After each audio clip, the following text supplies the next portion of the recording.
로마 가톨릭 교회가 임의의 인간 중심적 해석 관점에 기반하여 궁극적으로 주장하는 것은 교황무론입니다. 쉽게 말해 종교적 도덕적 측면에서 바라지는 교황의 공식적인 발언에는 어떠한 오류도 있을 수 없다는 교리입니다. 단순한 주장이 아니라 로마 가톨릭 교회의 공식 교리입니다. 성경 해석의 최종 권위로 그리스도께서 앉으신 보좌에 한낱 인간을 앉히는 이 참혹한 궤변은 과거의 일이 아닙니다. 오랜 역사에 걸쳐 지속적으로 오늘날까지도 강화되어 교리적으로는 이전보다 오늘날 더 강력해지고 있습니다. 이러한 교리가 애초부터 왜 필요했을까요? 말씀드린 것처럼 로마 가톨릭 교회는 교회가 그리스도의 임재하심을 나타낸다 믿고 임재하심이 나타나는 어떠한 것도 교회는 거부할 수 없다 주장합니다. 그러나 이는 성경의 가르침을 따라 엄격히 분별하기를 거부하고 모든 종류의 신비로운 현상을 교회의 전통에 추가하겠다는 것과 다를 바 없습니다. 따라서 오늘날 개신교의 기준으로는 마녀 숭배로 인해 야기된 기현상으로 인식될 사건도 하나님의 역사하심으로 간주되게 하는 것입니다. 이런 식으로 일관하니 로마 가톨릭 교회의 신학은 그 폭이 매우 넓습니다. 극단적으로 학술적이어서 현실성이 없고 교회에 실질적인 도움을 제공하지 못하는 스콜라주의, 스콜라스티시즘이라고 하죠. 오리전의 알레고리와 같이 추상적인 각종 궤변, 토마스 아퀴나스와 같이 임의적이고 철학적인 추론, 세상과 단절된 수도사들의 신학, 나아가 신비주의까지 모두 신학으로 인정됩니다.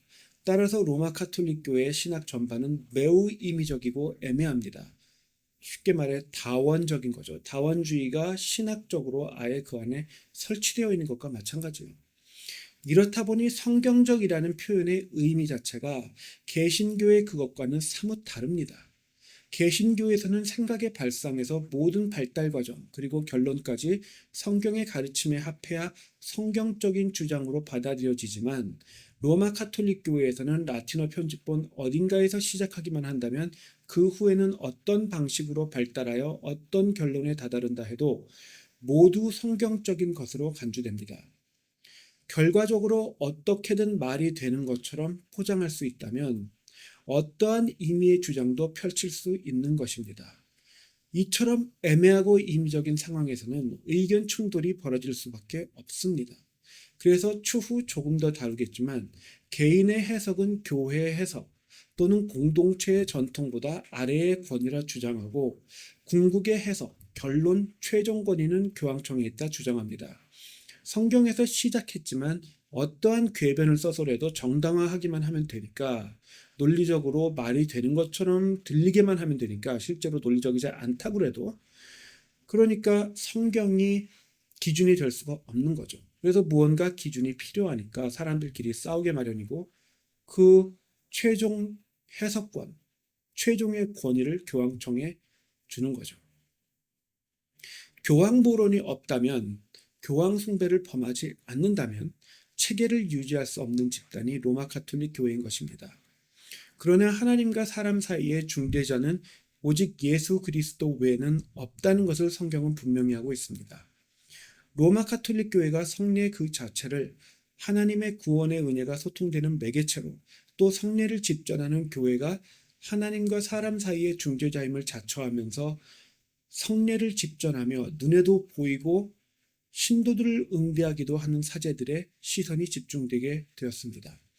이에 훈련 과정, 임명 절차, 행동 양식, 의복을 특정하면서 라틴어를 사용하고 금원주의를 지키게 하며 죄를 사할 권한을 부여해 사제들을 특권층으로 발달시켰습니다.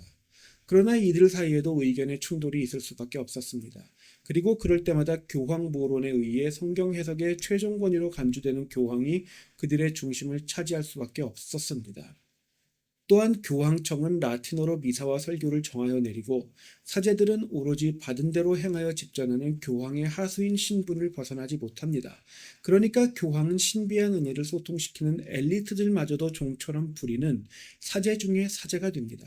이렇게 하여 교회 활동의 중심을 말씀이 아니라 성례에 두고 성례의 집전자들 중 가장 높은 권위자인 동시에 성경 해석의 최종 권위자인 교황에게 모든 권력이 집중되는 거죠.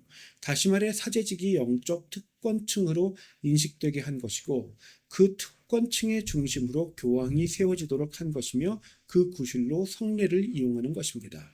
다시 말씀드리지만 특별한 인원만 특정한 영적 미스테리를 깨달을 수 있다 주장하는 엘리트주의는 교회사 전반에 걸쳐 그리고 오늘날에도 각종 이단 사상의 기반으로 작용하고 있습니다.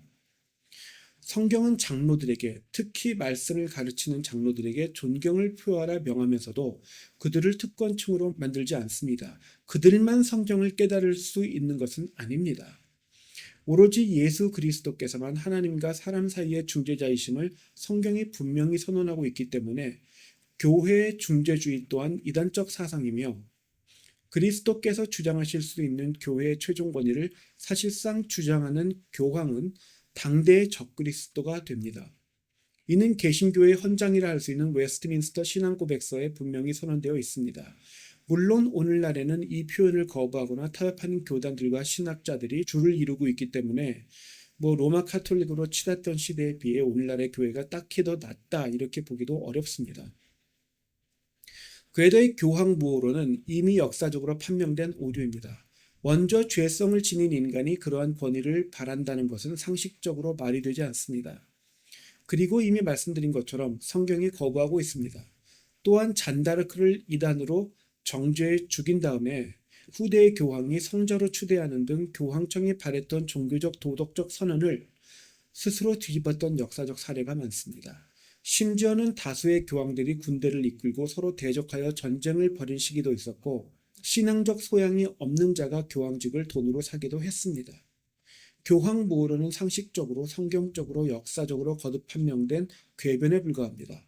로마 카톨릭 교회는 교황무호론이 권위를 발휘했던 경우는 단 한 번밖에 없다 역사적으로 둘러대지만 문제는 그러한 궤변이 공식 교리로서 존재한다는 현실 그 자체입니다. 로마 카톨릭 교회는 초대교회를 계승한다 자처합니다. 그러나 실제로는 교회를 가장한 로마의 황제주의가 그러니까 제국주의가 교회를 잠식해버린 형태입니다. 중국의 역사를 보면 남부의 한족은 몽고 기마민족들의 세력이 커질 때마다 점령당했습니다. 그러나 이렇다 할 문화가 없는 유목민들이었던 몽고족은 중국의 문화에 매번 잠식되어 중화되고 말았습니다. 마찬가지로 오랫동안 치열하게 발달한 정치체계를 가진 제국과 순진한 교회가 섞이고 그에 더해 중용주의의 인간중심 관점이 힘을 얻으며 안정기에 접어든 교회의 야성이 약화되고 그래서 권력욕이라는 죄성이 고개를 들도록 허용하기 시작하면 어느 쪽으로 기울게 되었을지는 불보듯 뻔한 일입니다.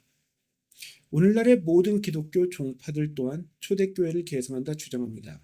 그러나 그것은 입으로 하는 말일 뿐 많은 개신교 교단들마저 행위로는 사회사상, 즉 해방신학을 설파하고 있습니다. 평시와 전시를 가리지 못하고 알곡과 가라지를 가리지 못해 반기독교 세력의 주장마저 선한 것으로 순진하게 받아들이는 교회는 내부로 침투하여 선동하는 것을 주 동력으로 삼는 복합이단 사회사상에 맞서지 못합니다. 이처럼 교회가 영적 전장에서 태동되어 영적 전장에서 주님을 맞이하게 된다는 교회사가 일관적으로 증거하고 있는 영적 현실을 망각하면 야성이 둔화되고 둔화된 야성은 세상과의 결탁을 그리고 고개를 드는 죄성에 대한 경계심을 허물어뜨린다는 사실을 망각하고 있는 것입니다.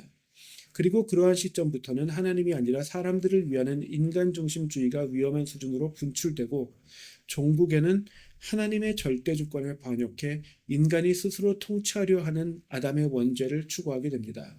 물론 갖은 위선을 통해 스스로를 선한 양으로 위장하고 신학은 인간중심 패권주의를 정당화하는 도구로 전락합니다.